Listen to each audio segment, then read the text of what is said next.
একজন হিন্দু, জানি না গরুকে কি করতে হবে, গোমাতা করতে হবে। গোমাতা যদি করবি তাহলে সরকার বাড়ি নিয়ে গোমাতা করুক। মানতেই পারছি না। আমাদের স্বামীরা বলছে সুসাইড করবো, শুভেন্দু অধিকারী আছে সেইগুলো দেখবে।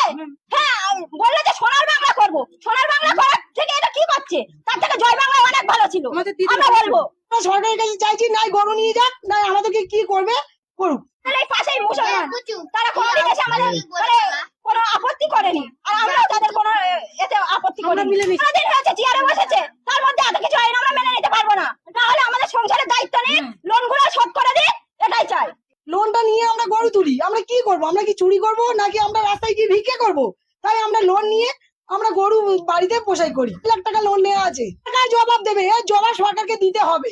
আজ 10 দিন আমাদের এখানে মেলা হয় একটা, সেই মেলাটা আজকে বিগত 10 বছর ধরে হয়ে আসছে। আমরা বিয়ের পরে এসে দেখছি যেখানে একটা মেলা হয় কুরবানির সময়, কিন্তু সেই মেলাটা আজকে নতুন সরকার এসে বন্ধ করে দিয়েছে।